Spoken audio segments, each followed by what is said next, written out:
नमस्कार दोस्तों, मैं हूं दीपक सिंह, दैनिक समाचार से एक बार फिर से बड़ी खबर लेकर आपके सामने हाजिर हैं। और खबर यह है कि बारामूला से उमर अब्दुल्ला की हार हो गई है। बारामूला से उमर अब्दुल्ला की हार है। वैसे तो सुबह से अपडेट कर रहे हैं कि वहां पर अब्दुल रशीद शेख हैं, जो बढ़त बनाए हुए हैं, इंडिपेंडेंट कैंडिडेट हैं, लेकिन उन्होंने उमर अब्दुल्ला को पिछाड़ रखा है। और अब खबर यह है कि उमर अब्दुल्ला की हार हो गई है। इस खबर को थोड़ा सा और विस्तार से जानेंगे। हमारे सहयोगी हैं रोहन चौधरी जी हमारे साथ। रोहन जी। जी दीपक जी, हाँ जी, बारामूला से क्या अपडेट है? बारामूला से इंजीनियर रशीद, जिनका पूरा नाम अब्दुल रशीद शेख है, उन्होंने जम्मू कश्मीर के पूर्व मुख्यमंत्री अब्दुल्ला साहब को हरा दिया है। बता दें कि बड़ी हैरानगी वाली बात है, जहां पे इनकी सबसे ज्यादा उम्मीदें लगाई जा रही थी। कुल मिलाकर 3 सीटों पर एनसी ने इलेक्शन लड़ी थी। 3 सीटों में से 3 की 3 इनके जीतने की संभावना थी, लेकिन जैसे कि मैंने शुरुआत में बताया कि जो सदर हैं, सदर हार गए और इनके जो अन्य प्रत्याशी हैं वो जीत रहे हैं। जी। कुल वोटों करेंगे इंजीनियर रशीद को 3,25,385 वोट मिले हैं। जी। वहीं हम उमर अब्दुल्ला की बात करेंगे। उमर अब्दुल्ला ने 1,75,801 वोट लिए हैं। अभी कुल मार्जिन की बात करेंगे तो ये लगभग 1.5 लाख का है। 1.5 लाख यानी कि 1,49,584। इतनी लीड से इंजीनियर रशीद ने उमर अब्दुल्ला को हराया है। अच्छा, और सजाद गनी लोन भी वहां पर फाइट कर रहे थे, उनका भी कोई आंकड़ा आया नहीं? जी हाँ, उनका पूरा आंकड़ा है। कुल 23 लोगों ने, यहाँ पे 23 उम्मीदवारों ने इलेक्शन लड़ी है। यहाँ की बात करेंगे तो मुकाबला ये हम जम्मू से कंपेयर करेंगे तो ये देखने को लगा कि सिर्फ एक तरफा मुकाबला नहीं था, ये त्रिकोणीय मुकाबला था। त्रिकोणीय किस तरह से था? जो तीसरा व्यक्ति है वो भी कहीं ना कहीं टक्कर में है। तीसरा व्यक्ति था साजिद गनी लोन। साजिद गनी लोन ने भी इलेक्शन लड़ी थी। ये लड़ी थी Jammu and Kashmir people conference की तरफ से। इन्होंने कुल 1,11,015 वोट लिया है, 50 वोट लिया है।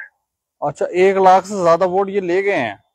जी, 1 लाख से ज्यादा वोट ले चुके हैं। और इसके साथ में पीडीपी की बात करेंगे तो पीडीपी की ज्यादा बुरी हालत है। वो टाइम था जब पीडीपी विनर हुई थी। 2014 की बात करेंगे, 2019 में एनसी ने बढ़त बनाई। 2019 में एनसी ने बढ़त बनाई थी। 14 में लोगों ने पीडीपी में विश्वास किया था और तीनों की तीनों सीटें इंक्लूडिंग लद्दाख इन्होंने जीती थी। लेकिन जब से इसके पीछे का बड़ा कारण ये है कि जब से पीडीपी ने भारतीय जनता पार्टी के साथ हाथ मिलाया तो वहां के कश्मीर के लोग जो थे वो इनसे नाराज दिखाई दिए। बाकी जो रिजल्ट है वो आपको सामने दिख रहा है कि पीडीपी एक ब्रांड था और उस ब्रांड की सदर जो थी वो तो हारते हुए दिख रही है, वो भी छोटे मोटे मार्जिन से नहीं, लाखों के मार्जिन से। वहीं बारामूला की बात करें, होल्ड होता था इनका। नहीं, ये अपना पीडीपी के जो मीर मोहम्मद फयाज हैं, इन्होंने कितने वोट लिए हैं? इन्होंने केवल 19,753 वोट लिए हैं। सिर्फ 19,000? केवल 19,000। अच्छा। और वही बात करेंगे, एक इंडिपेंडेंट कैंडिडेट हैं, इनका नाम है सुरैया नासिर। इन्होंने भी 14,000 वोट लिए हैं। बाकी फिरदौस अहमद भट्ट हैं, इन्होंने 10,000 लिए हैं। यानी कि यहाँ पे मैं बोल रहा था कि मुकाबला किस तरह से, वहां पे जैसे हमने बताया कि 4 लोग ही थे जो अपनी एक तरह से जमानत बचा पाए हैं, जो 5,000 से ज्यादा वोट ले पाए हैं।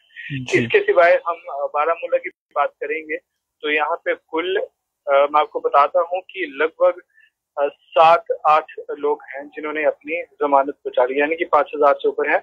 वही नोटा की बात करेंगे, कुल नोटा को 3,347 वोट पड़ा है।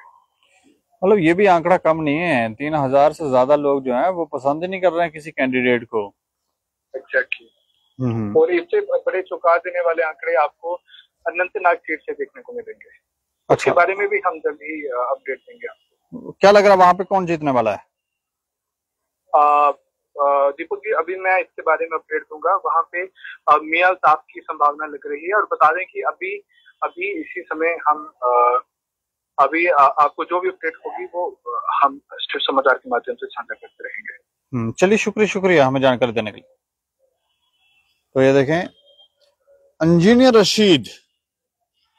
रशीद बारामूला सीट के ऊपर बाजी मारते हुए दिख रहे हैं, और उन्होंने उमर अब्दुल्ला जो नेशनल कॉन्फ्रेंस के सदर भी रह चुके हैं और पूर्व मुख्यमंत्री भी हैं, उनको पिछाड़ दिया है, उनको हरा दिया है।